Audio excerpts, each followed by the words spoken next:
Friend, তো আজকে দিদি ভাই গঙ্গার ট্যাংরা মাছ আর হচ্ছে বেলে মাছ রান্না করবে। তো গঙ্গার ট্যাংরা মাছ আর বেলে মাছ কিভাবে রান্না করবে সেটাই তোমাদেরকে দেখাবে। তো আমার মাছ ভাজা হয়ে গেছে। এই দেখো ট্যাংরা মাছ একটু ছোট ছোট, কিন্তু জ্যান্ত ছিল একদম ট্যাংরাগুলো। আর এই দেখো বেলে মাছ, বেলে মাছটা অনেক বড়। এই দেখো ডিম হয়ে গেছে, এই যে, আর এই যে পড়ে গেল গো ডিমটা। এই যে ডিম হয়ে গেছে। তো আমার মাছ ভাজা হয়ে গেছে।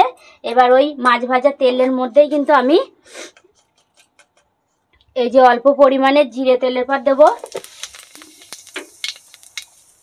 মা খাবে তো ওর জন্য একটু হালকা করে করব, আগেই বললাম। এই যে কয়টা আজকে একটু অন্যরকম ভাবে রান্না করব। পেঁয়াজ তেলের পর দিলাম,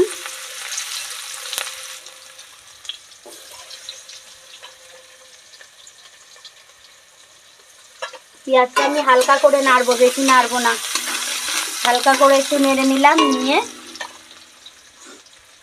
এবার এই যে আলু দিয়ে রান্না করব বেলে মাছ আর ট্যাংরা মাছ। তো এখন আলুগুলো আমি ছেড়ে দিলাম। আমার পেঁয়াজ আর আলু একসঙ্গে ভাজা হবে, তারপর আমি মশলাটা করে নেব।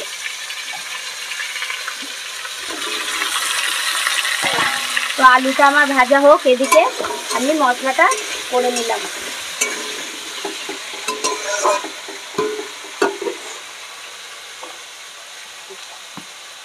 একটু পরিমাণ মতন লবণ দিয়ে দিলাম।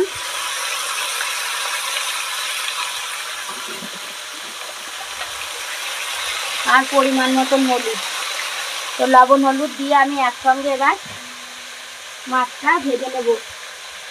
মাছটা বলছি, আলু একসঙ্গে লবণ হলুদ দিয়ে ভালো করে এই যে এবার ভেজে নেব। তো আমার এদিকে আলু ভাজা হোক, আমি মশলাটা করে আনি। আমি আদা জিরে সর্ষে একসঙ্গে ভালো করে বেটে নেব। ওদিকে আমার আলু ভাজা হচ্ছে।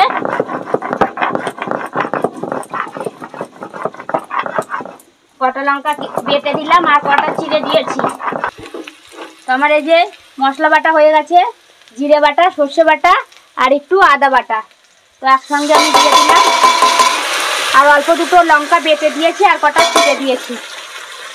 মা খাবে যেহেতু, ওর জন্য আমি কিন্তু বেশি মশলা দিলাম না।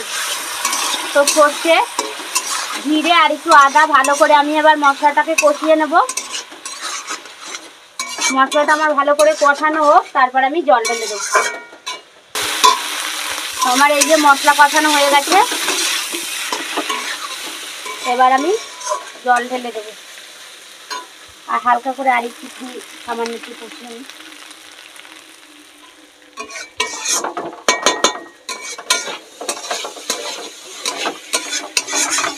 তো আবার কষানো হয়ে গেছে, আমি এবার জল ঢেলে দেবো। আমি জিরে বাটা, আদা বাটা আর সর্ষে বাটা আর অল্প দুটো লঙ্কা বেটে দিয়েছি আর অল্প দুটো চিড়ে দিয়েছি। তো আমার মশলাটা কষানো হয়ে গেছে, এবার আমি জল ঢেলে দিলাম।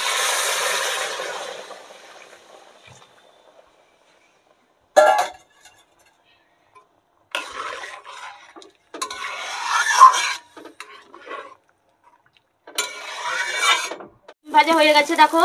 এবার এদিকে ঝোলও ফুটে গেছে। এই যে এবার ভেজে রাখা মাছগুলো আমি দিয়ে দেব।